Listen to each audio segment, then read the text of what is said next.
Good morning. Morning, ma'am. Good morning, Good Miss. morning. Good morning, ma'am. Morning, miss. Good morning, Miss. Morning, ma'am. Okay, ക്ലാസ്സില് dialysis അല്ലേ പഠിച്ചുകൊണ്ടിരിക്കുന്നേ? എവിടെ വരെ എടുത്ത് നിർത്തിയത്? Dialysis centre പറഞ്ഞില്ലായിരുന്നോ കഴിഞ്ഞ ക്ലാസ്സില്?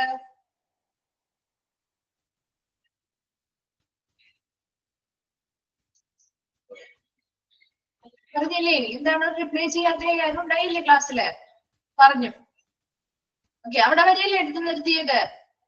ഡയാലിസിസ് സെന്റർ വരെയല്ലേ എടുത്ത് നിർത്തിയത്? ഇനി ഇൻഫ്രാസ്ട്രക്ചർ മുതൽ എടുക്കാം. Okay,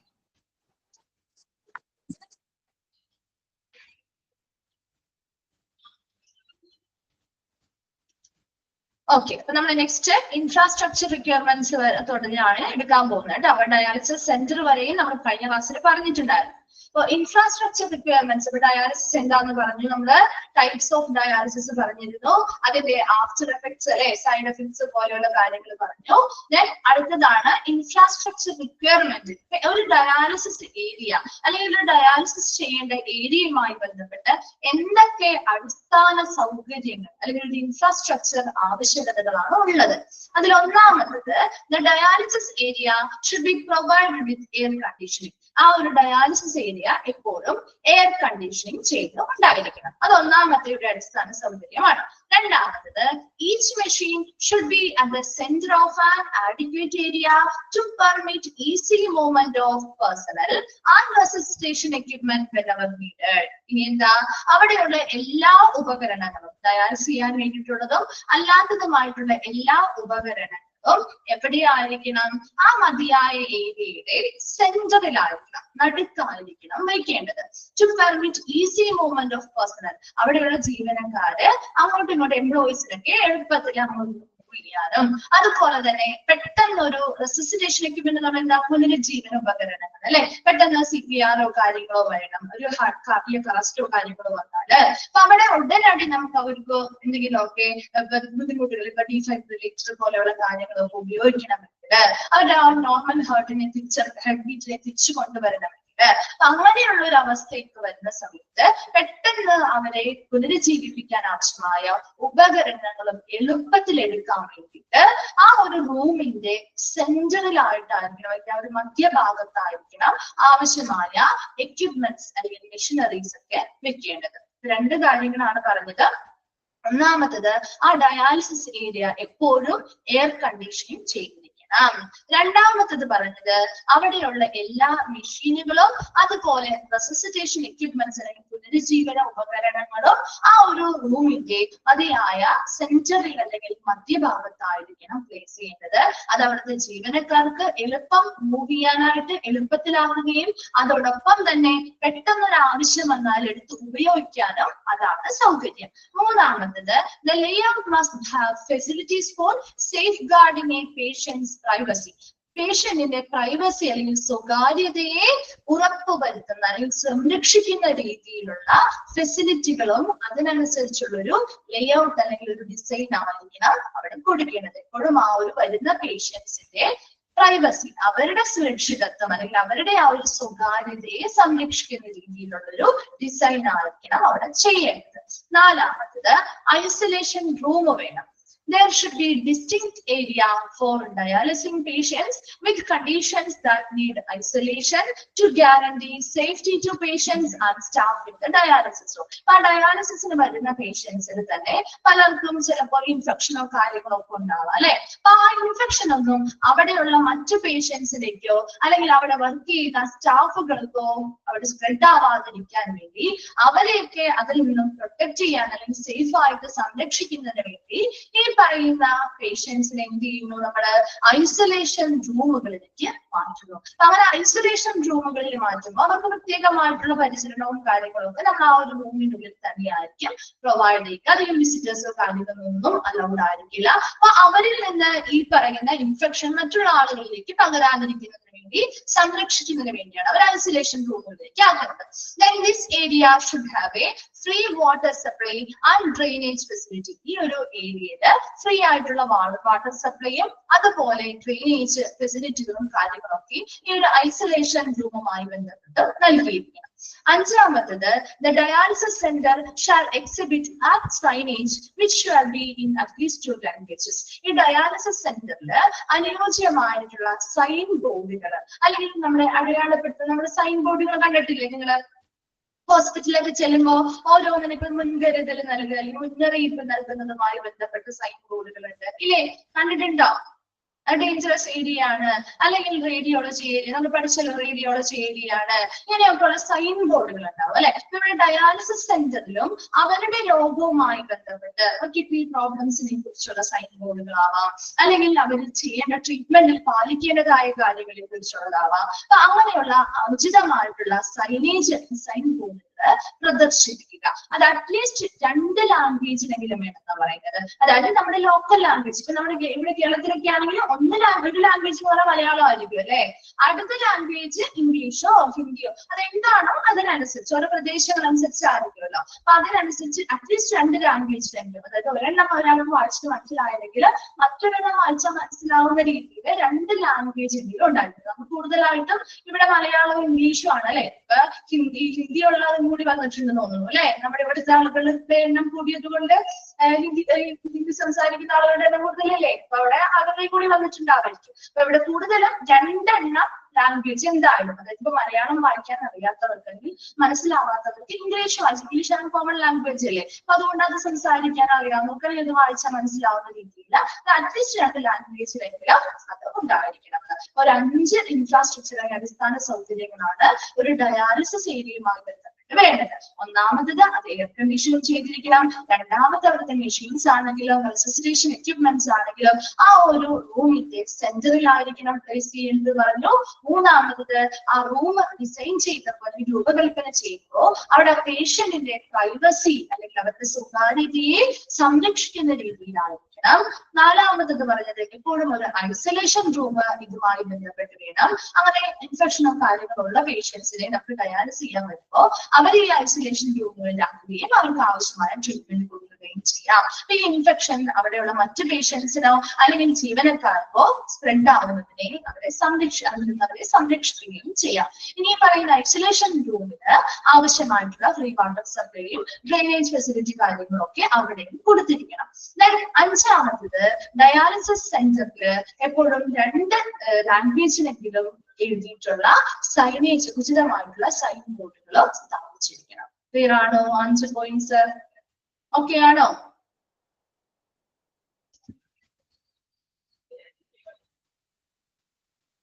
okay. നെക്സ്റ്റ് പറയുന്നത് the hospital administration must verify. Hospital administration ഉറപ്പുവരുത്തേണ്ട കുറച്ച് കാര്യങ്ങളുണ്ട് അല്ലെ. അപ്പൊ അതായത് ഇതിൽ ഏറ്റവും കൂടുതൽ പറയുന്നത് നമ്മുടെ പേഷ്യൻസിന് കുറെ റൈറ്റുകളുണ്ട്, ഹോസ്പിറ്റലിൽ നിന്ന് കിട്ടേണ്ട കുറെ അവകാശങ്ങളുണ്ട് അല്ലെ. ആ അവകാശങ്ങളിൽ റൈറ്റ്സ് ഒക്കെ എപ്പോഴും ഉറപ്പുവരുത്തേണ്ടത് ഹോസ്പിറ്റൽ അഡ്മിനിസ്ട്രേഷന്റെ ചുമതലയാണ്. അവരതാണ് കൂടുതലും ശ്രദ്ധിക്കേണ്ടത്. പറയുന്നത് മുഴുവൻ പേഷ്യൻസിന് കിട്ടേണ്ട റൈറ്റ്സ് ആണ് കേട്ടോ. The patient or his or her representative or relative has the following rights with regard to the dialysis center എന്നാണ്. ഡയാലിസിസ് സെന്ററുമായി ബന്ധപ്പെട്ട് അവര് ഫോളോ ചെയ്യുന്ന അല്ലെങ്കിൽ അവർക്ക് കിട്ടേണ്ടതായിട്ടുള്ള കുറച്ച് റൈറ്റ്സ് അല്ലെങ്കിൽ അവകാശങ്ങളുണ്ട്. പേഷ്യന്റിനാവാം, അവരുടെ റെപ്രസെന്റേറ്റീവ് ആയിട്ട് അല്ലെങ്കിൽ പ്രതിനിധിയായി വന്നിരിക്കുന്ന ആൾക്കാവാം, അല്ലെങ്കിൽ അവരുടെ റിലേറ്റീവ്സിനോ കിട്ടേണ്ടതായിട്ടുള്ള കുറച്ച് റൈറ്റ്സ് ഉണ്ട് അല്ലെങ്കിൽ അവകാശങ്ങളുണ്ട്. അത് എങ്ങനെയാണ് ഒരു ഹോസ്പിറ്റൽ അഡ്മിനിസ്ട്രേഷൻ ഉറപ്പുവരുത്തേണ്ടത് എന്നാണ് താഴെ പറയുന്നത്. അതിൽ ഒന്നാമത് പറയുന്നത് provide ample information about the nature, cause of illness, proposed investigations and care, expected result of treatment, likely complication. അതായത് ഇപ്പൊ നമ്മളൊരു ഡയാലിസിസ് ചെയ്യാൻ ഒരു വ്യക്തിയെ കൊണ്ട് നമ്മൾ പോയിരിക്കാം, നമ്മൾ അവരുടെ റെപ്രസെന്റേറ്റീവ് അല്ലെങ്കിൽ നമ്മൾ അവരുടെ റിലേറ്റീവ് ആണെന്ന് വിചാരിക്കും. നമ്മൾ അവരെയും കൊണ്ട് പോയി കഴിയുമ്പോ അവരുടെ രോഗത്തിന്റെ സ്വഭാവം എന്താണ് അല്ലെ, അവരുടെ ഈ രോഗത്തിനുള്ള ഇല്ലസിനുള്ള കാരണം എന്താണ്, അൺപ്രപ്പോസ്ഡ് ഇൻവെസ്റ്റിഗേഷൻ, അവർക്ക് നിർണയിച്ചിട്ടുള്ള ഇൻവെസ്റ്റിഗേഷൻസ് അല്ലെങ്കിൽ പരിശോധനകളോ എന്തൊക്കെ പരിചരണങ്ങളുമാണ് അവർക്ക് നിർദ്ദേശിച്ചിട്ടുള്ളത്. എക്സ്പെക്ടഡ് റിസൾട്ട് ഓഫ് ട്രീറ്റ്മെന്റ്, ആ ട്രീറ്റ്മെന്റ് എടുക്കുന്നത് കൊണ്ടുള്ള റിസൾട്ട് പ്രതീക്ഷിക്കാവുന്ന ഫലം എന്താണ്. അൺലൈക്ലി കോംപ്ലിക്കേഷൻ, ഇതുവഴി എന്തെങ്കിലും കോംപ്ലിക്കേഷൻസോ കാര്യങ്ങളോ ഉണ്ടാവുമോ, ഇതിനെ കുറിച്ച് മതിയായിട്ടുള്ള ഇൻഫർമേഷൻസ് നമുക്ക് പ്രൊവൈഡ് ചെയ്യണം. ആര് പ്രൊവൈഡ് ചെയ്യണം എന്നാ പറയുന്നേ? ആരാ അതിനെ കുറിച്ചുള്ള ഇൻഫർമേഷൻ ഒക്കെ തരേണ്ടത്? ആ ഹോസ്പിറ്റലിലെ ആളുകൾ തന്നെയാണ് അല്ലെ. ആ ഒരു ഡയാലിസിസ് ടീമാണ് നമുക്ക് അതിനെ കുറിച്ചുള്ള ഇൻഫർമേഷൻ തരേണ്ടത്. അങ്ങനെ ഇൻഫർമേഷൻ, ആ പറയുന്ന ഇൻഫർമേഷൻ അറിയാനായിട്ട് ആർക്ക് അവകാശമുണ്ട്? ആർക്ക് അവകാശമുള്ള? ആർക്കാണ് ഇവിടെ റൈറ്റ്സ് ആണത്? ആർക്കാണ്? ആ പേഷ്യന്റിനോ അല്ലെങ്കിൽ അവരുടെ കൂടെ റെപ്രസെന്റേറ്റീവ് ആയി വരുന്നവർക്കോ അല്ലെങ്കിൽ അവരുടെ റിലേറ്റീവ്സിനോ? അവർക്ക് 3 പേർക്കും. പേഷ്യന്റ് വയ്യാതെ എടുക്കുകയാണെങ്കിൽ അവരുടെ കൂടെ വരുന്ന ബൈസ്റ്റാൻഡേഴ്സിനോ അല്ലെങ്കിൽ റിലേറ്റീവ്സിനൊക്കെ ആയിരിക്കും അതിനുള്ള അവകാശം ഉണ്ടാവുക അല്ലെ. അപ്പൊ അവർക്കോട് കൃത്യമായിട്ട് ഇവരുടെ രോഗത്തിന്റെ സ്വഭാവം, രോഗം വരാനുള്ള കാരണം, എന്തൊക്കെ ഇൻവെസ്റ്റിഗേഷൻസ് പരിശോധനകളാണെങ്കിൽ നമ്മുടെ എന്തൊക്കെ പരിചരണങ്ങളാണ് നിർദ്ദേശിച്ചിട്ടുള്ളത്, ഈ ട്രീറ്റ്മെന്റുകൾ എടുക്കുന്നത് വഴി ഉണ്ടാവുന്ന പ്രതീക്ഷിക്കാവുന്ന ഫലം എന്താണ്, കോംപ്ലിക്കേഷൻസോ കാര്യങ്ങളോ ഉണ്ടാവുമോ, ഇതെല്ലാം വ്യക്തമായിട്ട് ഇതിനെ കുറിച്ചുള്ള ഇൻഫർമേഷൻസ് ഇവർക്ക് നൽകിയിരിക്കണം. അത് അവർക്ക് അറിയാൻ അവർക്ക് അവകാശമുണ്ട്, അവരുടെ റൈറ്റ് ആണത്. അപ്പൊ അത് കൃത്യമായിട്ട് നൽകുന്നുണ്ടോ എന്ന് ആര് ഉറപ്പുവരുത്തണം? ഹോസ്പിറ്റൽ അഡ്മിനിസ്ട്രേഷൻ ഉറപ്പുവരുത്തണം. ക്ലിയർ ആണോ? ഫസ്റ്റ് പോയിന്റ് മനസ്സിലായോ? സെക്കൻഡ് പോയിന്റ് പറയുന്നത്, patient has the right to know the bill so that the expected cost of treatment should be discussed before treatment. അതായത് ഇപ്പൊ നമ്മൾ ഈ ഒരു ഡയാലിസിസ് ചെയ്യാൻ വന്നു കഴിഞ്ഞാല് ഇവര് ട്രീറ്റ്മെന്റ് തരുന്നത് വഴി അവർ എക്സ്പെക്ട് ചെയ്യുന്ന ഒരു കോസ്റ്റ് ഉണ്ടാവുമല്ലോ, എത്ര ബില്ലാവും അല്ലെ, ഈ ഒരു ട്രീറ്റ്മെന്റിന് വേണ്ടി എത്ര തുക നമുക്ക് ചിലവാകും, നമുക്ക് ലാസ്റ്റ് എത്രത്തോളം എമൗണ്ട് ഓഫ് ബില്ല് നമുക്ക് ഇതുവഴി കിട്ടാൻ സാധ്യതയുണ്ട് എന്ന കാര്യം ആ ട്രീറ്റ്മെന്റ് തുടങ്ങുന്നതിന് മുൻപ് തന്നെ ഇവരോട് ഡിസ്കസ് ചെയ്തിരിക്കണം. മനസ്സിലായോ? പേഷ്യൻസിന് ഉള്ളൊരു റൈറ്റ് ആണ് ബില്ല്, അതായത് നമ്മൾ ആ ഒരു ട്രീറ്റ്മെന്റ് ചെയ്യാൻ വേണ്ടിയിട്ട് നമ്മൾ പ്രതീക്ഷിക്കുന്ന കോസ്റ്റ് അല്ലെങ്കിൽ ചിലവ് എത്രയാണ്, ഒരു ബിൽ തുക എത്ര രൂപ നിങ്ങൾക്ക് ഈ ഒരു ട്രീറ്റ്മെന്റ് എടുത്തു കഴിഞ്ഞാൽ വരും, അതുമായി ബന്ധപ്പെട്ട കാര്യങ്ങള് ആ ഒരു ട്രീറ്റ്മെന്റ് തുടങ്ങുന്നതിന് മുൻപ് തന്നെ ഇവരോട് ഡിസ്കസ് ചെയ്തിരിക്കണം. ക്ലിയർ ആണോ? മൂന്നാമത്തത്, to inform the concern prior to specific test or treatment. Example surgery. ഒരു സർജറി ആയിക്കോട്ടെ അല്ലെങ്കിൽ ഒരു പ്രത്യേക ടെസ്റ്റോ ട്രീറ്റ്മെന്റോ ഒക്കെ ചെയ്യുന്നതിന് മുൻപ് ഇവരോട് അതുമായി ബന്ധപ്പെട്ട കാര്യങ്ങൾ കൃത്യമായിട്ട് ഇൻഫർമേഷൻ കൊടുക്കണം. ഒരു പേഷ്യന്റിന് പുതിയൊരു ട്രീറ്റ്മെന്റ് സ്റ്റാർട്ട് ചെയ്യാൻ പോവാണ്, അല്ലെങ്കിൽ ഒരു സർജറി അവർക്ക് ചെയ്യാൻ പോവാണ്, അല്ലെങ്കിൽ ഒരു പർട്ടിക്കുലർ ടെസ്റ്റ് ചെയ്യാൻ പോവാണ്. അപ്പൊ ആദ്യം എന്ത് ചെയ്യണം? ആ പേഷ്യന്റിന് സുഖമില്ലെങ്കിൽ അവരുടെ ബൈസ്റ്റാൻഡേഴ്സിനോട് ഇത് ആദ്യം ഇൻഫോം ചെയ്യണം. ഇന്ന കാര്യങ്ങളാണ് നമ്മൾ ചെയ്യാൻ പോകുന്നത്, അപ്പൊ അതിന് ഇന്ന ബെനിഫിറ്റ്സ് ഉണ്ട്, ഇന്ന റിസ്കുകളും ഉണ്ട്, അതെല്ലാം പറയണോട്ടോ. ബെനിഫിറ്റ്സ് മാത്രം പറഞ്ഞിട്ട് കാര്യമില്ല, ബെനിഫിറ്റ്സും പറയണം, റിസ്കുകളും പറയണം. അതിനുശേഷം നമ്മൾ അവരോട് ഇൻഫോർമേഷൻ കൊടുത്ത് അവരിൽ നിന്ന് സമ്മതം വാങ്ങേണ്ടത് വളരെ ഇമ്പോർട്ടന്റ് ആണ്. അതായത് ടെസ്റ്റ് അല്ലെങ്കിൽ ആ ഒരു ട്രീറ്റ്മെന്റ് ചെയ്യുന്നതിന് മുൻപ് ചെയ്യേണ്ട കാര്യമാണ് കേട്ടോ. നാലാമത്തത്, to seek second opinion from a proper clinician or patient's choice with records and information being provided by treating hospital. ഇനി എന്താ പറയുന്നേ? ഒരു ട്രീറ്റിംഗ് ഹോസ്പിറ്റൽ, നിലവിൽ നമ്മളൊരു ഡയാലിസിസ് ചെയ്തുകൊണ്ടിരിക്കുകയാണ് ഒരു ഹോസ്പിറ്റലിൽ വിചാരിക്കാം. അപ്പൊ ഒരു ട്രീറ്റ്മെന്റ് അല്ലെങ്കിൽ ഒരു സർജറി വേണം എന്ന് ആ ഡോക്ടർ പറയുമ്പോൾ ചിലപ്പോൾ നമുക്ക് വേറൊരു ഡോക്ടറെ കൂടി കാണിച്ച് ഒരു അഭിപ്രായം അറിയണമെന്ന് തോന്നാറില്ലേ? നമ്മുടെ ഹോസ്പിറ്റലിൽ ചെല്ലുമ്പോൾ നമ്മളോട് പറയാണ് ഇന്നൊരു സർജറി വേണം എന്നൊരു ഡോക്ടർ പറഞ്ഞാൽ ചിലപ്പോൾ നമുക്ക് തോന്നാറില്ലേ മറ്റൊരു ഡോക്ടറെ കൂടി കാണിച്ച് അവരുടെയും കൂടി അഭിപ്രായം അറിഞ്ഞിട്ട് ചെയ്താൽ മതി എന്ന്, അല്ലെ? അതെ തന്നെ. ഇവിടെ സെക്കൻഡ് ഒരു ഒപ്പീനിയൻ വേണം എന്ന് ആ ഒരു പേഷ്യന്റിന് തോന്നുകയാണെങ്കിൽ, ഒരു പേഷ്യന്റിന്റെ ചോയ്സ് ആണ്, അല്ലാതെ അവരാരും പറഞ്ഞു നിർദ്ദേശിക്കുന്നതല്ല. പേഷ്യൻസിന് അങ്ങനെ ഒരു ചോയ്സ് ഉണ്ട്. അവർക്ക് ഇവിടെ ഒരു ട്രീറ്റ്മെന്റ് എടുക്കണം അല്ലെങ്കിൽ ഒരു സർജറി ചെയ്യണം എന്ന് പറഞ്ഞിട്ടുണ്ടെങ്കിൽ അവർക്കൊരു സെക്കൻഡ് ഒപ്പീനിയൻ ആവശ്യമാണെങ്കിൽ അത് ചെയ്യാം. അങ്ങനെ ആവശ്യമാണ് ഒരു സെക്കൻഡ് ഒപ്പീനിയന് മറ്റൊരു ഡോക്ടറെ ആയിരിക്കില്ല അവർ കാണാൻ. ആ ഡോക്ടറെ കാണാൻ പോകുന്ന സമയത്ത് ഇവർക്ക് ഈ ഹോസ്പിറ്റലിൽ നിന്നും എന്തൊക്കെയാണ് അവരുടെ ട്രീറ്റ്മെന്റുമായി ബന്ധപ്പെട്ട റെക്കോർഡുകൾ ഉള്ളത്, അത് ആവശ്യമായിട്ടുള്ള റെക്കോർഡുകളും ഇൻഫർമേഷൻസും ഒക്കെ എന്ത് ചെയ്യണം? ആ ട്രീറ്റ്മെന്റ് കൊടുത്തുകൊണ്ടിരിക്കുന്ന ഹോസ്പിറ്റലുകൾ നൽകുകയും വേണം. മനസ്സിലായോ? ഒരു സെക്കൻഡ് ഒപ്പീനിയൻ ആവശ്യമാണെങ്കിൽ ആ പേഷ്യൻസിന്റെ താല്പര്യം അനുസരിച്ച് അവർക്ക് എടുക്കുന്നതിന് ഒരു പ്രശ്നമില്ല. അവർക്ക് അങ്ങനെ പോയി എടുക്കാൻ പോകുമ്പോൾ അവർക്ക് പെട്ടെന്ന് ഒരു ഡോക്ടറെ നമുക്ക് പോയി കണ്ടാൽ അവർക്ക് അതിനെ പറ്റിയുള്ള കാര്യങ്ങൾ പറയാൻ പറ്റും ഇല്ല. അപ്പൊ അവരെന്ത് ചെയ്യണം? നമ്മൾ ഇവരുടെ ട്രീറ്റ്മെന്റ് ചെയ്തുകൊണ്ടിരിക്കുന്ന ഹോസ്പിറ്റലിലെ മെഡിക്കൽ റെക്കോർഡുകളും അവർക്ക് ആവശ്യമായ എല്ലാ ഇൻഫർമേഷൻസും റിപ്പോർട്ടുകളും ഒക്കെ കൊണ്ടുപോകണം അല്ലെ. അതൊക്കെ നോക്കിയാലല്ലേ അവർക്ക് ആ ഒരു അഭിപ്രായം എന്താണ്, ശരിയാണോ തെറ്റാണോ എന്ന് പറയാൻ പറ്റുള്ളൂ. അപ്പൊ അതിനുവേണ്ടി ഈ ട്രീറ്റ്മെന്റ് ചെയ്യുന്ന ഹോസ്പിറ്റലുകാര് അത് നൽകണം. Clear അല്ലേ? Then അഞ്ചാമത്തത് to keep privacy, human dignity during treatment. Treatment എടുക്കുന്ന സമയത്ത് ആ പേഷ്യന്റിന്റെ സ്വകാര്യതയും അവരുടെ ഡിഗ്നിറ്റി അല്ലെങ്കിൽ അന്തസ്സും ഒക്കെ പാലിക്കുന്ന രീതിയിലായിരിക്കണം ട്രീറ്റ്മെന്റുകൾ കൊടുക്കേണ്ടത്. Then അഞ്ചാമത്തത് to non discrimination about treatment and behaviour on the basis of HIV diseases like HIV. ഇപ്പൊ HIV ഒക്കെ വന്ന പേഷ്യൻസ് ആകുമ്പോൾ അവിടെ അങ്ങനെയുള്ള പേഷ്യൻസുമായിട്ടൊന്നും വലിയ രീതിയിലുള്ള നോൺ ഡിസ്ക്രിമിനേഷൻ വിവേചനമില്ലായ്മ. അപ്പൊ ചിലപ്പോ ഇപ്പൊ HIV ഒക്കെ വന്ന പേഷ്യന്റ് ആണെങ്കിൽ അവരെയൊക്കെ ചിലപ്പോ ട്രീറ്റ്മെന്റ് കൊടുക്കാതെയോ അല്ലെങ്കിൽ അവരോട് നല്ല രീതിയിൽ ബിഹേവ് ചെയ്യാതെയൊക്കെ മാറ്റി നിർത്തപ്പെടാം അല്ലെ. അപ്പൊ അങ്ങനെയുള്ള ഒരു നോൺ ഡിസ്ക്രിമിനേഷൻ അല്ലെങ്കിൽ വിവേചനമോ കാര്യമോ പാടില്ലാന്ന്. അപ്പൊ അവർക്ക് ഒരു HIV വന്നൊരു ഡിസീസ് ഉള്ള ഒരു രോഗി ആയിക്കോട്ടെ അല്ലാത്തൊരു രോഗി ആയിക്കോട്ടെ അവിടെ ഒരു യാതൊരുവിധ ഒരു വിവേചനവും ഇല്ലാതെ നല്ല രീതിയിലുള്ള ട്രീറ്റ്മെന്റും നല്ല രീതിയിൽ അവരോട് പെരുമാറുകയും ചെയ്യണം.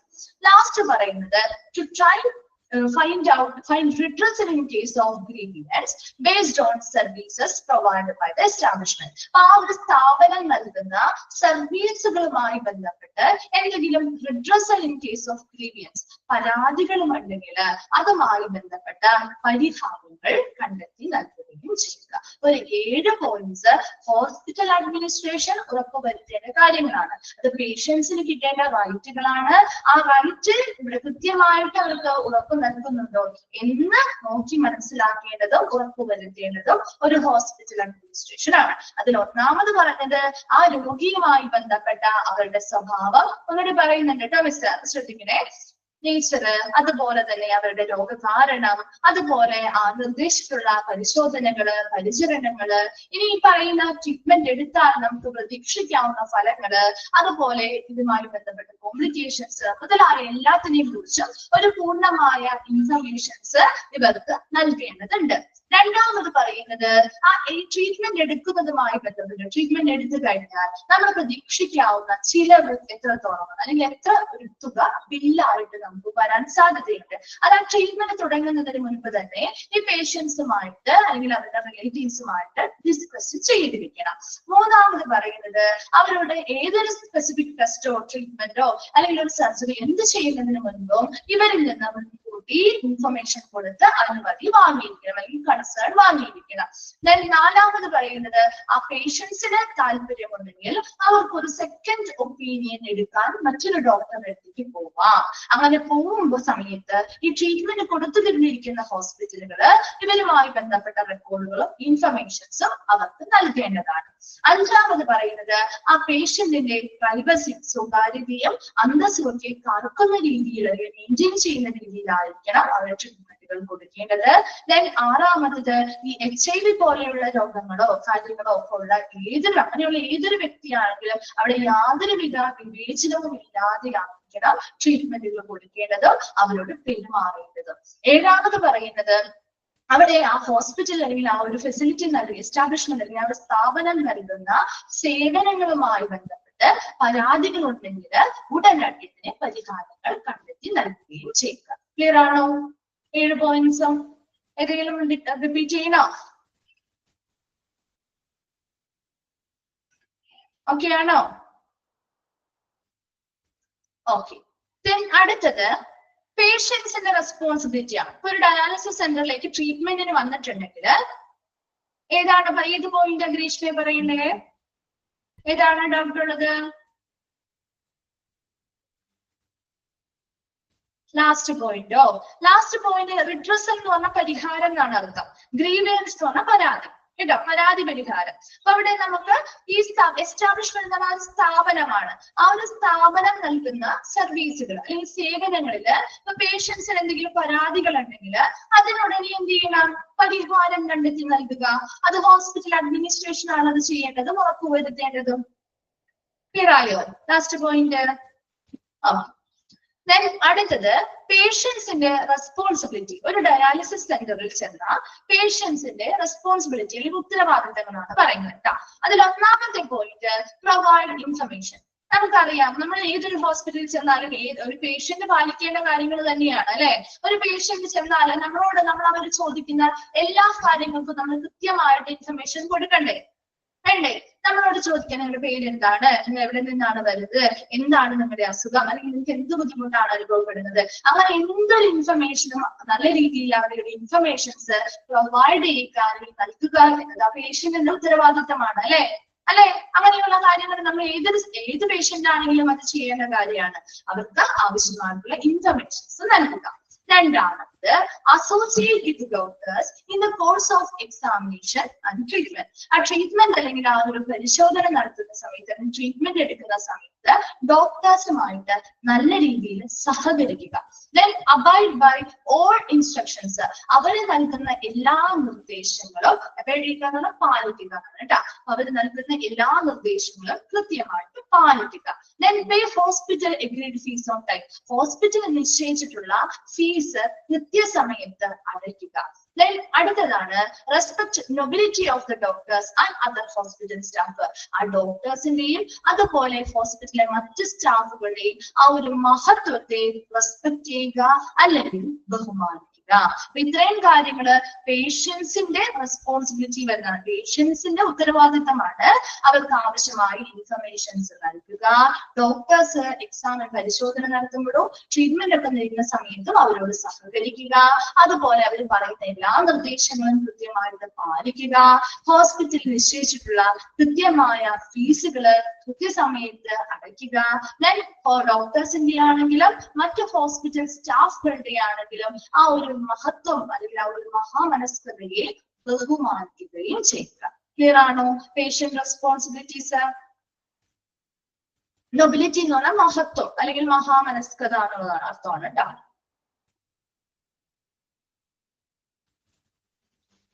ഓക്കെ, അടുത്ത ഭാഗത്തേക്ക് പോവാം. നമ്മുടെ ലാസ്റ്റ് ഭാഗമാണ് ഈ ഒരു ചാപ്റ്ററിന്റെ job responsibility of a dialysis coordinator. ഒരു ഡയാലിസിസ് കോർഡിനേറ്ററുടെ ജോബ് റെസ്പോൺസിബിലിറ്റി അല്ലെങ്കിൽ ഉത്തരവാദിത്തങ്ങൾ, ജോലിയുമായി ബന്ധപ്പെട്ട ഉത്തരവാദിത്തങ്ങൾ.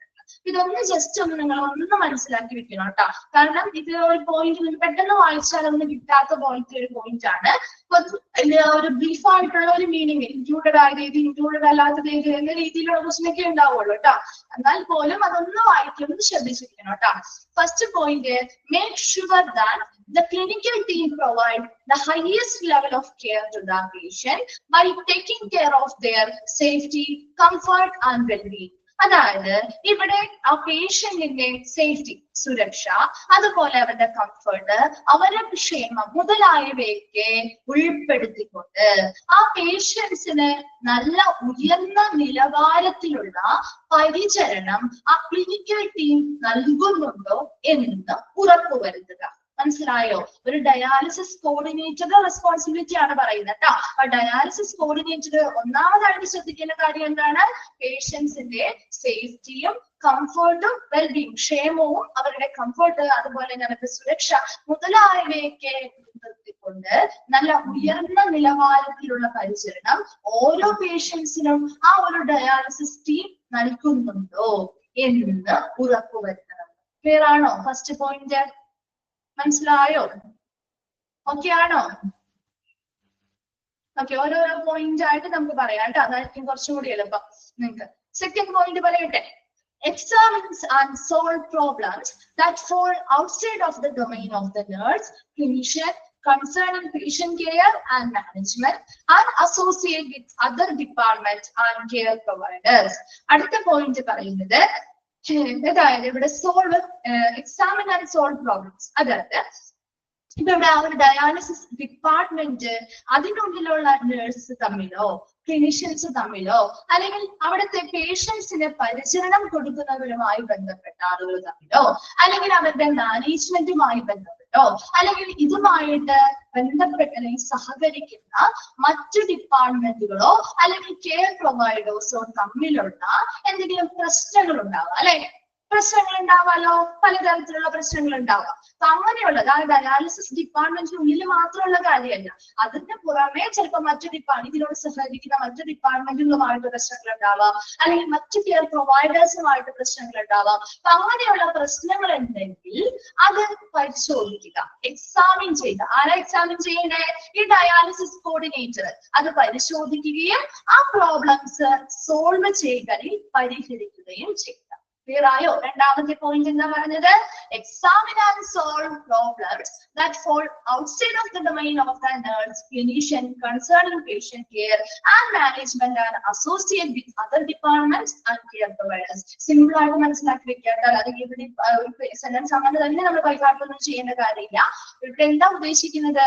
ആ ഒരു ഹോസ്പിറ്റലിലെ ഡയാലിസിസ് ഡിപ്പാർട്ട്മെന്റിനുള്ളിലുള്ളതല്ലാതെ പുറമേ ഉള്ളതായിട്ടുള്ള അതുമായി ബന്ധപ്പെട്ട മറ്റു ഡിപ്പാർട്ട്മെന്റുകളുമായിട്ട് ഇതിൽ വല്ല പ്രശ്നമൊക്കെ ഉണ്ടാവാം, അല്ലെങ്കിൽ മറ്റു കെയർ പ്രൊവൈഡേഴ്സ് അല്ലെങ്കിൽ മാനേജ്മെന്റുമായിട്ടൊക്കെ ചിലപ്പോൾ പല പ്രശ്നങ്ങളും ഉണ്ടായേക്കാം. ആ പ്രശ്നങ്ങളൊക്കെ ആദ്യം പരിശോധിച്ച് മനസ്സിലാക്കേണ്ടതും അത് കൃത്യമായിട്ട് ആ പ്രോബ്ലംസ് സോൾവ് ചെയ്യുകയും പരിഹരിക്കേണ്ടതും ഒരു ഡയാലിസിസ് കോർഡിനേറ്ററുടെ റെസ്പോൺസിബിലിറ്റി അല്ലെങ്കിൽ ഉത്തരവാദിത്തമാണ്.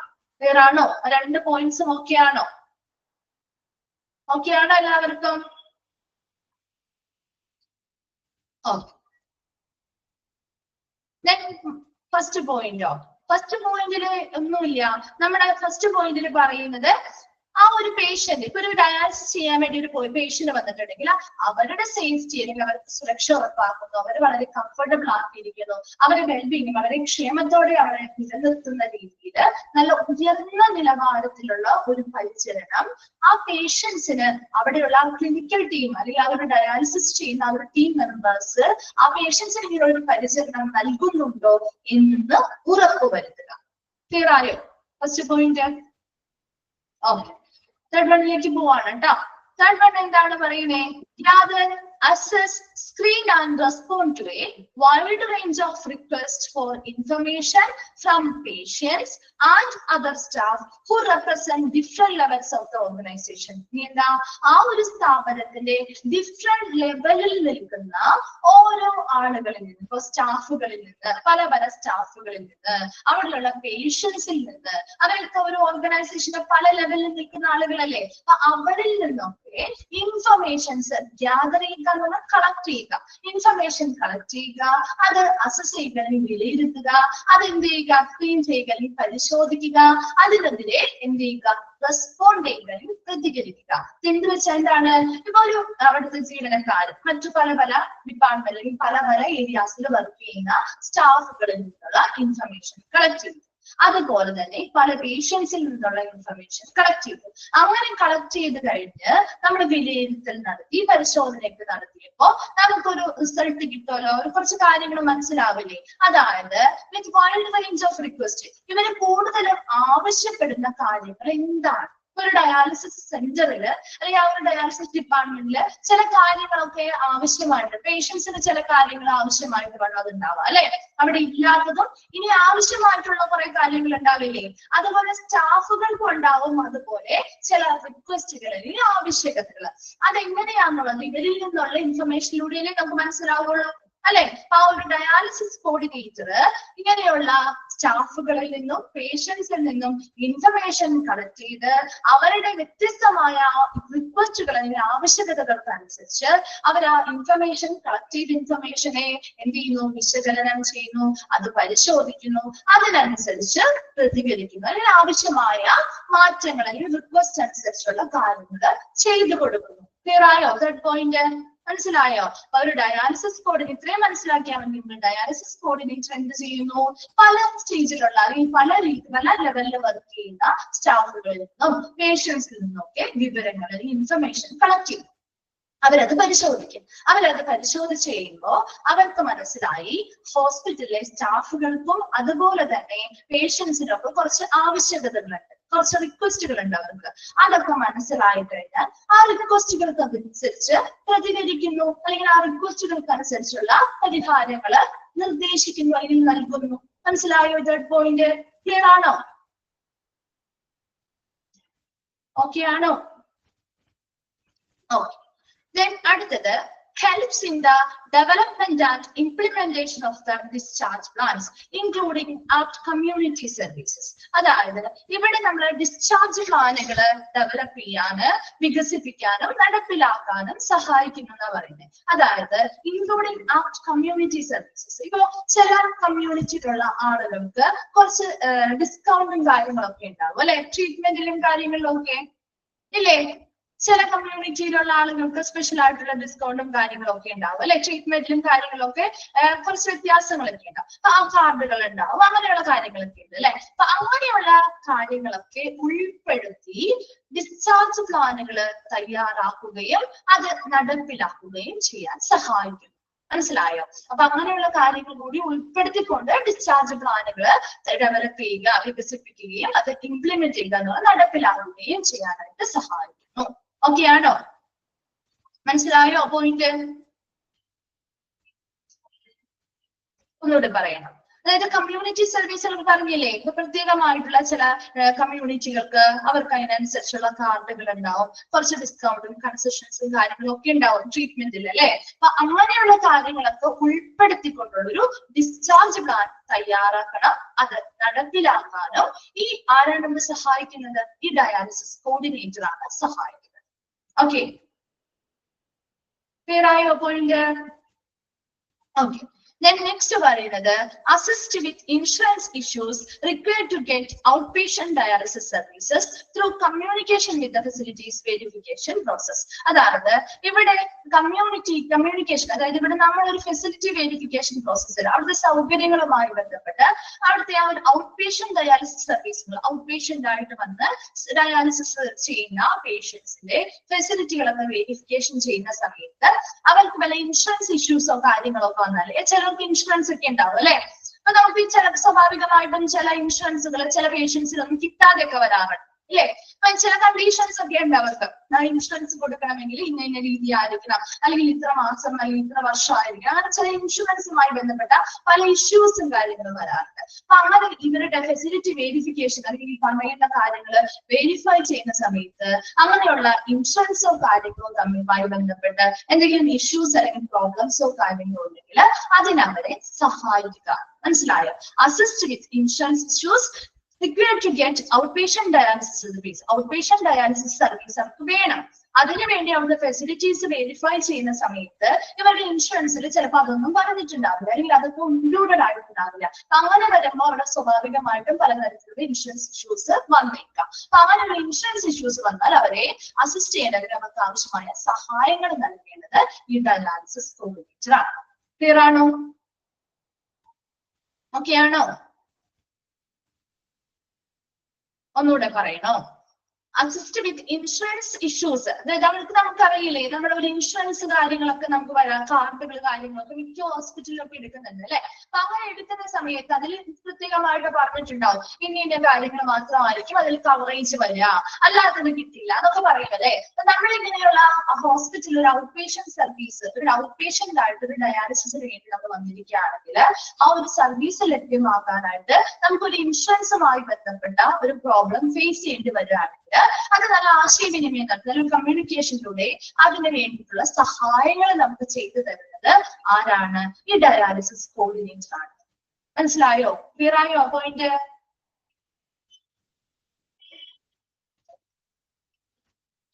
ഓക്കെ ആണോ? ഓക്കെ. അടുത്തത് link be in contact with a multidisciplinary healthcare team in a purposeful, goal-directed fashion, work eagerly to maximize the effectiveness of resource utilization. ഇനി അടുത്തത് പറയുന്നത് link be in contact with a multidisciplinary healthcare team. ഒരു നല്ല പ്രത്യേക ഉദ്ദേശത്തോടുകൂടി അല്ലെങ്കിൽ ഒരു പ്രത്യേക ലക്ഷ്യത്തെ മുന്നിൽ കണ്ടുകൊണ്ട്, ഒരു ഗോൾ ഡയറക്റ്റഡ് ആണ്, ഒരു പ്രത്യേക ലക്ഷ്യം മുന്നിൽ കണ്ടുകൊണ്ട് അല്ലെങ്കിൽ ഒരു പ്രത്യേക ഉദ്ദേശത്തോടുകൂടി അതിന് വേണ്ടിയിട്ട് നമ്മൾ എന്ത് ചെയ്യുന്നു? ഒരു multi disciplinary health care team എന്ന് പറഞ്ഞാൽ എന്താണ്? ഒരു മൾട്ടി ഡിസിപ്ലിനറി എന്ന് പറയുമ്പോൾ ഒരു ഡയാലിസിസ് ചെയ്യുന്ന പേഷ്യന്റിന് അവർക്ക് ആ ഒരു ഡയാലിസിസ് അല്ലെങ്കിൽ നെഫ്രോളജിസ്റ്റ് അല്ലെങ്കിൽ ആ ഒരു ഡയാലിസിസിന് വേണ്ടിയുള്ള ഒരു ഡോക്ടർ മാത്രമായിരിക്കും അവരെ ട്രീറ്റ്മെന്റ് ചെയ്യുക? ആണോ? അവര് മാത്രം മതിയാവോ അവർക്ക്? അല്ല.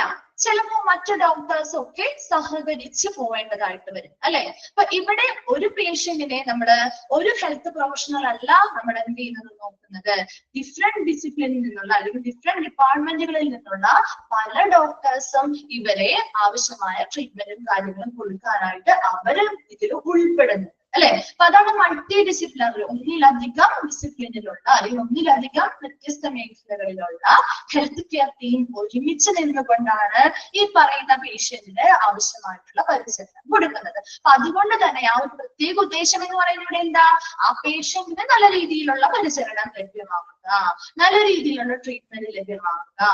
ആ ഒരു പ്രത്യേക ഉദ്ദേശം മുന്നിൽ വെച്ചുകൊണ്ട് അവരുമായിട്ട് നല്ലൊരു കോണ്ടാക്ട് അല്ലെങ്കിൽ ഒരു റിലേഷൻഷിപ്പ് അല്ലെങ്കിൽ ഒരു ബന്ധം നിലനിർത്തുകയാണ്. ആരെ നിലനിർത്തണ്ടേ, ഈ ഡയാലിസിസ് കോർഡിനേറ്റർ നിലനിർത്തണം. മനസ്സിലായോ? Work eagerly to maximise the effectiveness of the source utilisation. അപ്പൊ അവർക്ക് നല്ലൊരു ബന്ധം അവിടെ പുലർത്തിയാൽ മാത്രമേ അവര് വളരെ ഉത്സാഹത്തോടുകൂടി അല്ലെങ്കിൽ താല്പര്യത്തോടുകൂടി വർക്ക് ചെയ്യുകയുള്ളൂ. അതിലൂടെ മാത്രമേ നമുക്ക് അവിടെയുള്ള എല്ലാ റിസോഴ്സുകളും മാക്സിമൈസ് ചെയ്ത് നല്ല രീതിയിൽ ഉപയോഗിച്ചുകൊണ്ട് നല്ല കാര്യക്ഷമമായിട്ടുള്ള ഒരു റിസൾട്ടിലേക്ക് എത്തിക്കാനും സാധിക്കുകയുള്ളൂ. ക്ലിയർ ആണോ? എന്താണ് അത് നെക്സ്റ്റ് പോയിന്റ് പറഞ്ഞത്, multi disciplinary health care team അല്ലെങ്കിൽ ഒന്നിലധികം ഡിസിപ്ലിനിലുള്ള പല സ്പെഷ്യലൈസ്ഡ് ആയിട്ടുള്ള ഡോക്ടേഴ്സിനെയും ഉൾപ്പെടുത്തിക്കൊണ്ട് ആ പേഷ്യന്റിന് നല്ല രീതിയിലുള്ള ഒരു പരിചരണം ലഭിക്കുക എന്നൊരു ഉദ്ദേശത്തോടു കൂടി അവരുമായിട്ട് നല്ലൊരു റിലേഷൻഷിപ്പ് അല്ലെങ്കിൽ നല്ലൊരു ബന്ധം പുലർത്തേണ്ടത് ഈ ഡയാലിസിസ് കോർഡിനേറ്റർ ആണ്. അങ്ങനെ ഒരു നല്ല ബന്ധം പുലർത്തിയാൽ മാത്രമേ അവിടെയുള്ള അവൈലബിൾ ആയിട്ടുള്ള എല്ലാ വിഭവങ്ങളും മാക്സിമം ഉപയോഗിച്ചുകൊണ്ട് നമുക്ക് കാര്യക്ഷമമായിട്ട് അല്ലെങ്കിൽ വളരെ ഉത്സാഹത്തോടെ അല്ലെങ്കിൽ താല്പര്യത്തോടു കൂടി അവർ പ്രവർത്തിക്കുകയുള്ളൂ. അതിലൂടെയാണ് നമുക്ക് നല്ലൊരു കാര്യക്ഷമതയോട് കൂടിയുള്ള ഒരു ഫലം ലഭിക്കുകയുള്ളൂ. ക്ലിയർ ആണോ? ആ പോയിന്റ് മനസ്സിലായോ?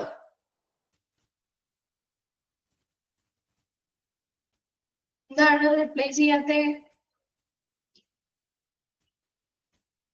ഓക്കെ, അടുത്തത് help in establishing transportation of the patient to or from the dialysis facility. ചില പേഷ്യൻസിന് ഡയാലിസിസ് സെന്ററിലേക്ക് അല്ലെങ്കിൽ ആ ഒരു ഡയാലിസിസ് ഫെസിലിറ്റി കൊടുക്കുന്ന ഇടങ്ങളിലേക്ക് എത്തണമെങ്കിൽ അല്ലെങ്കിൽ അവിടുന്ന് തിരിച്ചു പോകണമെങ്കിലൊക്കെ ആ ട്രാൻസ്പോർട്ടേഷൻ സ്ഥാപിക്കുന്നതിന് വേണ്ടി ഹെൽപ്പ് ചെയ്യുക. മനസ്സിലായോ? ചിലപ്പോൾ ഒരു പേഷ്യന്റിനെ ഇങ്ങോട്ട് വരണം, ഡയാലിസിസ് ഫെസിലിറ്റിയിലേക്ക് വരണമെങ്കിൽ അതിനുള്ള ആംബുലൻസ് സജ്ജീകരണങ്ങളോ ആംബുലൻസ് ആണ് എന്താണോ വേണ്ടത്, ഏത് വാഹനമാണ് അവർക്ക് ആവശ്യം, അതിനുള്ള ട്രാൻസ്പോർട്ടേഷനുമായി ബന്ധപ്പെട്ട കാര്യങ്ങൾക്ക് സഹായിക്കുക. അതിന് ഇങ്ങോട്ട് വരുന്നത് മാത്രമല്ല, തിരിച്ചു വന്ന് ഡയാലിസിസ് അവർക്ക് തിരിച്ചു പോകണമെങ്കിലും ആ ട്രാൻസ്പോർട്ടേഷന് വേണ്ടിയിട്ടുള്ള സഹായങ്ങൾ ചെയ്തു കൊടുക്കുക. ക്ലിയർ അല്ലേ? അത് വേറെ സിമ്പിൾ അല്ലേ? വേറെ ഒന്നും പറയാനില്ല അതില്. ഓക്കെ അല്ലേ?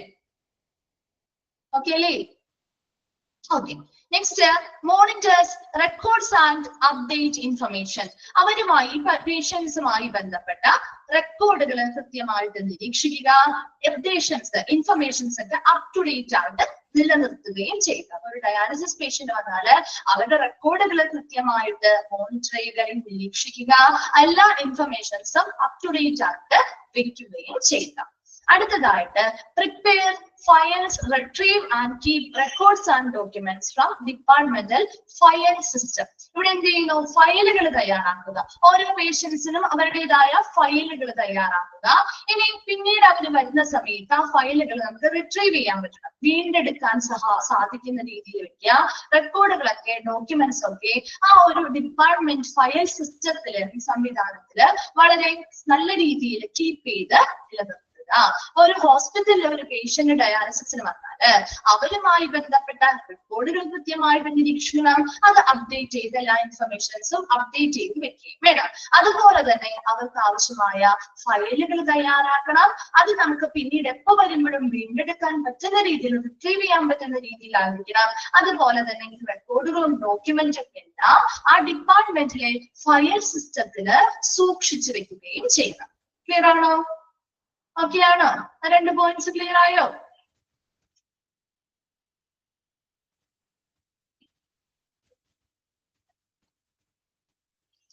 ഓക്കെ, then ലാസ്റ്റ് പോയിന്റ് ആണ് attend daily rounds or meeting to discuss schedule, patient requirements and continue improvement efforts or reminders. എന്താണ് ഡെയിലി റൗണ്ടുകൾ, അതായത് ദിവസേനയുള്ള റൗണ്ട്സിന് പോവുക, അല്ലെങ്കിൽ മീറ്റിങ്ങുകളൊക്കെ കണ്ടക്ട് ചെയ്യുക. എന്തിനു വേണ്ടി? ടു ഡിസ്കസ് ഷെഡ്യൂൾ, ഓരോ പേഷ്യൻസിന്റെയും ഷെഡ്യൂളുകൾ നമുക്ക് ചർച്ച ചെയ്യാൻ വേണ്ടി, പേഷ്യൻസിന്റെ ആവശ്യകതകൾ മനസ്സിലാക്കാൻ വേണ്ടി, അവരുടെ ഇംപ്രൂവ്മെന്റിന് വേണ്ടിയുള്ള കണ്ടിന്യൂ ഇംപ്രൂവ്മെന്റ് എഫേർട്സ്, ഇംപ്രൂവ്മെന്റ് അല്ലെങ്കിൽ മെച്ചപ്പെടുത്തൽ നടത്തുന്നതിന് വേണ്ടി, അല്ലെങ്കിൽ എന്തെങ്കിലും കാര്യങ്ങളൊക്കെ ഓർമ്മപ്പെടുത്തൽ നടത്തുന്നതിന് വേണ്ടി, ഇങ്ങനെയുള്ള കാര്യങ്ങൾക്കൊക്കെ വേണ്ടിയിട്ട് കൃത്യമായിട്ട് ഡെയിലി റൗണ്ട്സ് അല്ലെങ്കിൽ മീറ്റിങ്ങുകൾ അറ്റൻഡ് ചെയ്യുക.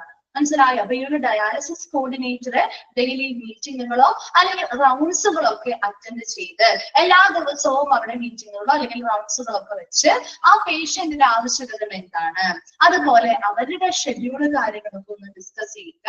അതുപോലെ അവരുടെ കണ്ടിന്യൂ ഇംപ്രൂവ്മെന്റ് കിട്ടാൻ വേണ്ടിയിട്ടുള്ള ഒരു കണ്ടിന്യൂ ആയിട്ടുള്ള എഫേർട്ടുകൾ എന്തൊക്കെ എടുക്കണം, എന്തൊക്കെ മെച്ചപ്പെടുത്തൽ വരുത്താൻ വേണ്ടി എന്തൊക്കെ കാര്യങ്ങൾ ചെയ്യാം, എന്തെങ്കിലുമൊക്കെ ഓർമ്മപ്പെടുത്തേണ്ടതായിട്ടുണ്ടെങ്കിൽ അതൊക്കെ നമുക്ക് കൊടുക്കാൻ വേണ്ടിയിട്ട് ഈ പറയുന്ന ഡയാലിസിസ് കോർഡിനേറ്റർ എല്ലാ ദിവസവും റൗണ്ട്സ് അല്ലെങ്കിൽ മീറ്റിങ്ങുകൾ അറ്റൻഡ് ചെയ്യണം.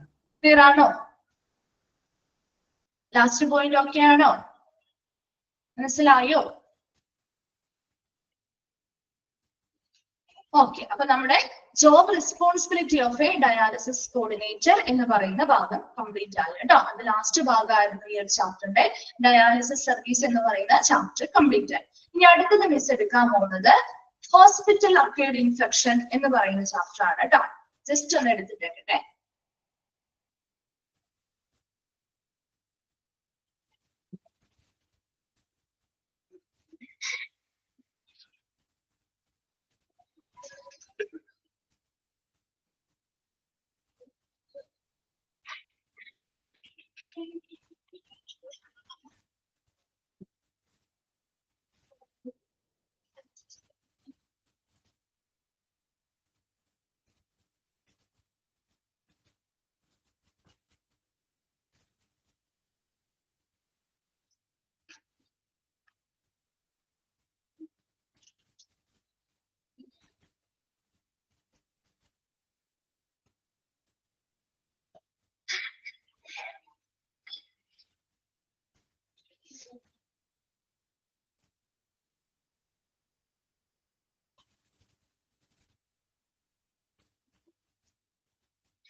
കാണാൻ പറ്റുന്നുണ്ടോ? ചാപ്റ്റർ ക്ലിയർ അല്ലേ? പ്രസന്റഡ് ആയിട്ടില്ലേ? കാണാൻ പറ്റുന്നില്ലേ? എന്താണ്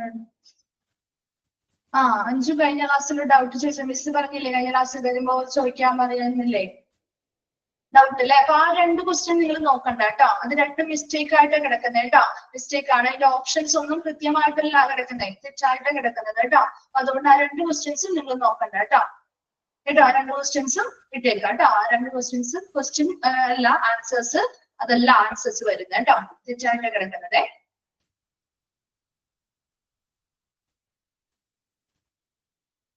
ഓക്കെ, അപ്പൊ നമ്മുടെ ചാപ്റ്റർ 9 അല്ലേ? 9 അല്ലേ ചാപ്റ്റർ? 9th ചാപ്റ്റർ അല്ലേ hospital acquired infection? Okay, hospital acquired infection എന്ന് പറയുമ്പോൾ എന്തായിരിക്കാം? ആ പേരിൽ നിന്ന് തന്നെ അറിയാൻ പറ്റുമല്ലോ നമുക്ക്. ഹോസ്പിറ്റൽ അക്വയർഡ് ഇൻഫെക്ഷൻ എന്ന് പറയുമ്പോൾ അത് എവിടെ നിന്ന് നമുക്ക് ലഭ്യമാകുന്ന ഇൻഫെക്ഷനാണ്? എവിടെ നിന്നാണ്? ഹോസ്പിറ്റലിൽ നിന്ന് അല്ലെ? നമ്മുടെ ഹോസ്പിറ്റലിൽ എന്തെങ്കിലുമൊക്കെ കാര്യങ്ങൾക്കായിട്ട് പോയിട്ട് ഹോസ്പിറ്റലിൽ നിന്ന് നമുക്ക് ലഭിക്കുന്ന ഇൻഫെക്ഷനെയാണ് ഹോസ്പിറ്റൽ അക്വയർഡ് ഇൻഫെക്ഷൻ അല്ലെങ്കിൽ HAI എന്ന് പറയും. ഷോർട്ട് ഫോം ആണ് കേട്ടോ. HAI എന്ന് പറയും, ഹോസ്പിറ്റൽ അക്വയർഡ് ഇൻഫെക്ഷൻ. അപ്പൊ അതുമായി ബന്ധപ്പെട്ട കുറച്ച് കാര്യങ്ങളാണ് നമുക്ക് പഠിക്കാനുള്ളത്. എങ്ങനെ സ്പ്രെഡ് ആവുന്നു, അതിന്റെ പ്രധാന കാരണങ്ങൾ, അല്ലെങ്കിൽ കുറച്ച് എന്താണ് അതുമായി ബന്ധപ്പെട്ട കുറച്ച് രോഗങ്ങൾ, അങ്ങനെയുള്ള കുറച്ച് കാര്യങ്ങൾ. അതാണ് കേട്ടോ അവിടെ ഈ ഒരു ചാപ്റ്റർ. വളരെ ചെറിയ ചാപ്റ്റർ ആണ്, എന്നാൽ പോലും കുറച്ച് കാര്യങ്ങൾ ഇതിൽ ഡീറ്റെയിൽ ആയിട്ട് പറയുന്നുണ്ട്. ആദ്യം നമുക്ക് ഇൻട്രൊഡക്ഷൻ എന്ന് പറയുന്ന ഭാഗം നോക്കാം.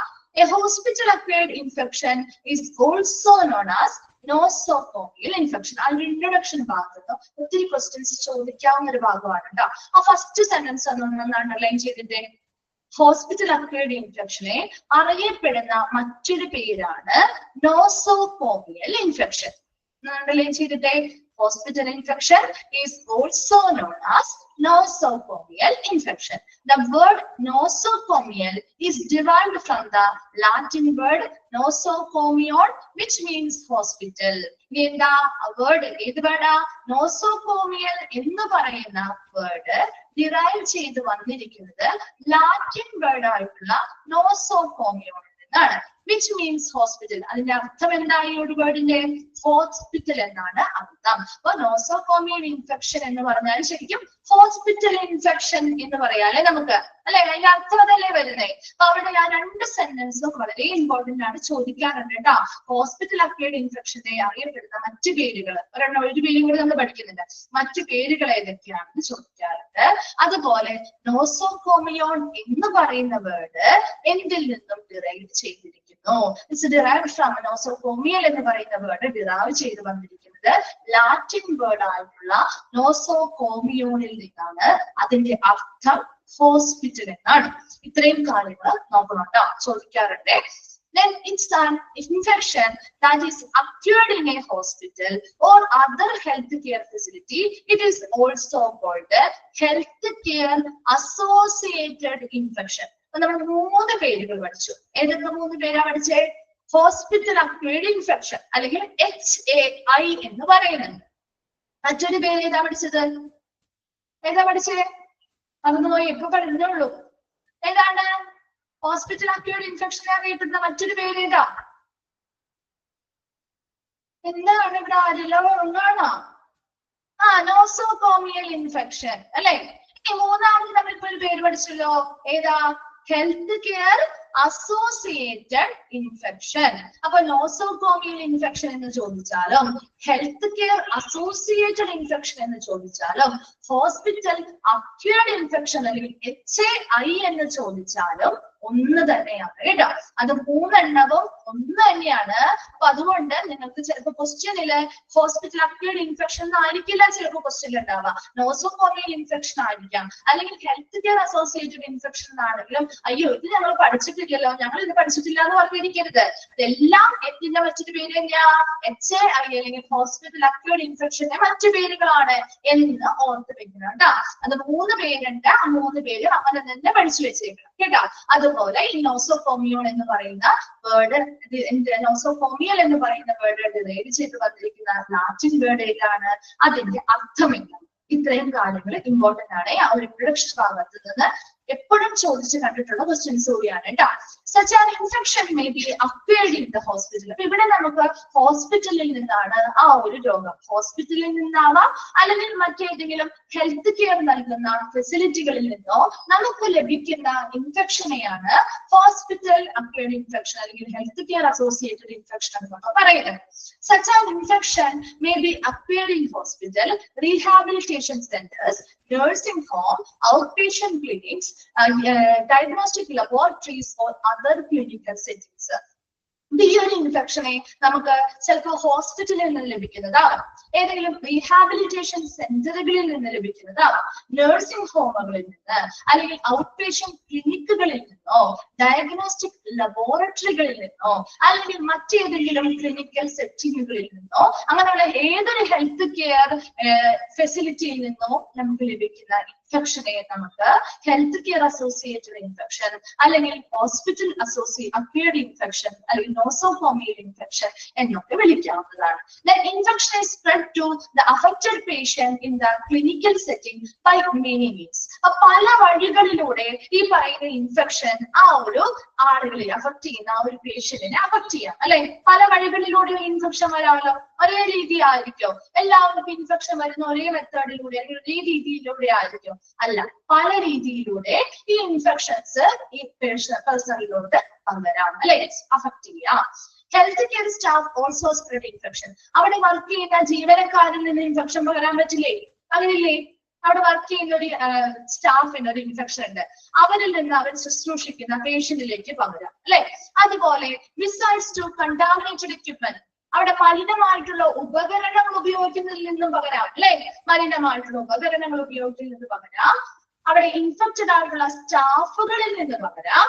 അതുപോലെ തന്നെ അനദർ ഇൻഫെക്റ്റഡ് പേഷ്യന്റ്, മറ്റൊരു പേഷ്യന്റിന് ഇൻഫെക്ഷൻ ഉണ്ട്, അവരുടെ കൂടെയുള്ള പേഷ്യൻസിന് പകരം ഒരു വാർഡില് ഒരു ഇൻഫെക്റ്റഡ് ആയിട്ടുള്ള ഒരാൾ കിടക്കുകയാണ്, അവിടെ നിന്ന് ആ വാർഡിലുള്ള മറ്റ് പേഷ്യൻസിന് പകരാൻ ചാൻസ് ഇല്ലേ?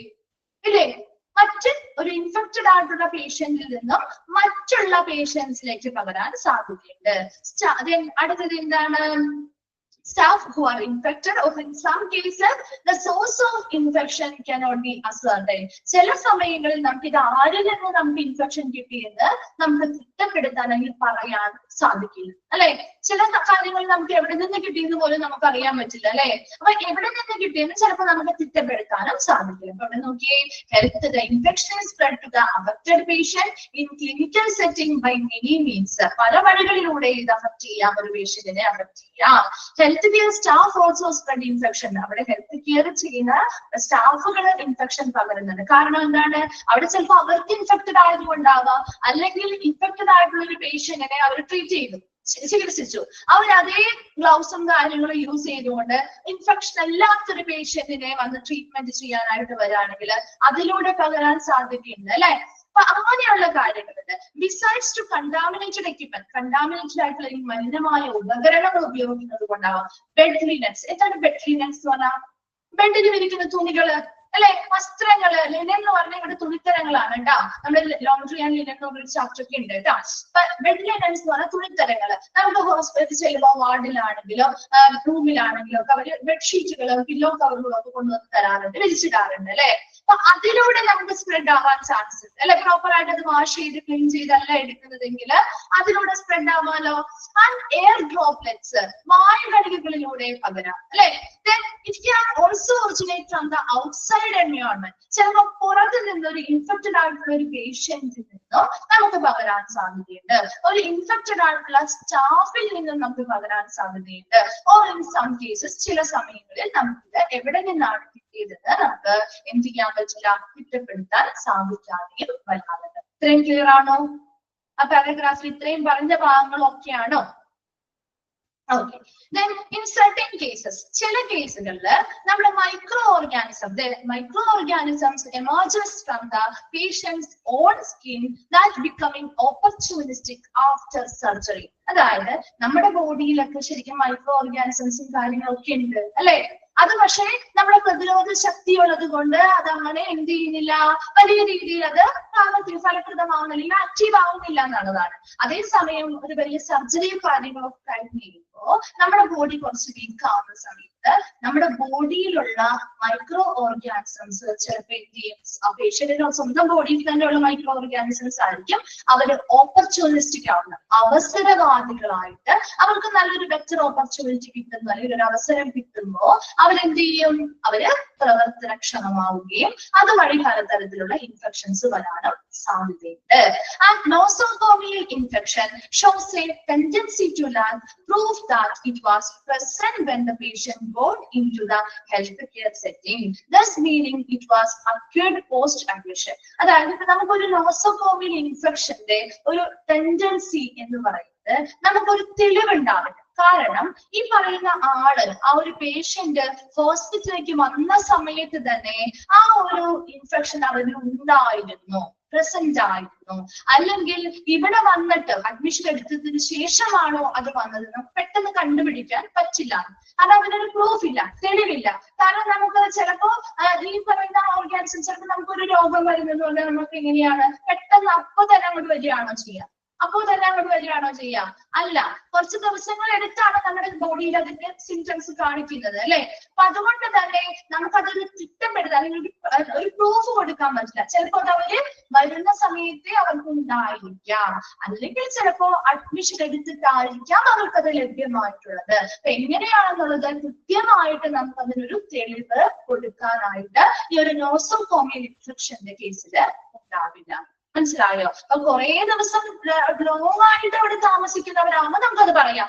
അതേസമയം കുറച്ച് ദിവസം ആയിട്ടുള്ളൂ വന്നിട്ടുള്ളൂ എന്നുണ്ടെങ്കിൽ നമുക്കത് ഉറപ്പ് പറയാൻ പറ്റില്ല അല്ലെ? കുറെ ദിവസം താമസിക്കുന്നവരാണെങ്കിൽ അവർ പുറത്തൊന്നും പോകുന്നില്ല, അത് അവിടെ ഹോസ്പിറ്റലിൽ നിന്ന് തന്നെ കിട്ടാനുള്ള സാധ്യതയുള്ളൂ എന്ന് നമുക്ക് തീരുമാനിക്കാം. അതേസമയം കുറച്ച് ദിവസമായിട്ടുള്ളവർ വന്ന് അഡ്മിഷൻ എടുത്തിട്ടുണ്ടെങ്കിൽ അപ്പൊ നമുക്ക് അവിടെ തീർപ്പ് പറയാൻ പറ്റുമോ ഇവിടെ തന്നെ കിട്ടിയെന്ന് പറയാൻ പറ്റില്ല അല്ലെ? അങ്ങനെ ഒരു ലാക്ക് ഓഫ് പ്രൂഫ് ഇതുമായി ബന്ധപ്പെട്ട് ഉണ്ടായിരിക്കും. ഫസ്റ്റ് പാരഗ്രാഫ് ഇൻട്രൊഡക്ഷൻ വേഗം വായിച്ചു നോക്കി.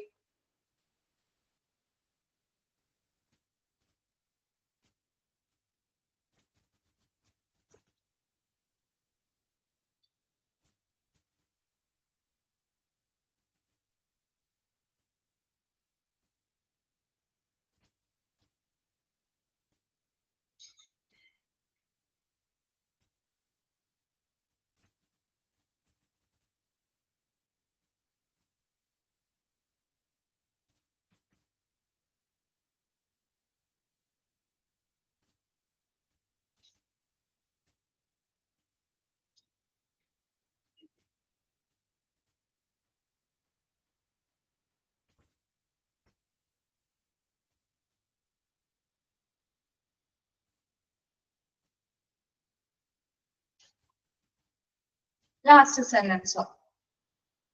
ലാസ്റ്റ് സെന്റൻസ് ഇപ്പൊ പറഞ്ഞതല്ലേ, nosocomial infection shows a tendency to lack proof it was present when the patient got into the healthcare setting. അതായത് ആ ഒരു ഹെൽത്ത് കെയർ സെറ്റിംഗ്സ് അല്ലെങ്കിൽ ആ ഹോസ്പിറ്റലിലേക്ക് അവർ വരുന്ന സമയത്ത് അവർക്ക് ഈ പറയുന്ന ഇൻഫെക്ഷൻ ഉണ്ടായിരുന്നോ എന്ന് നമുക്കറിയില്ല അല്ലെ?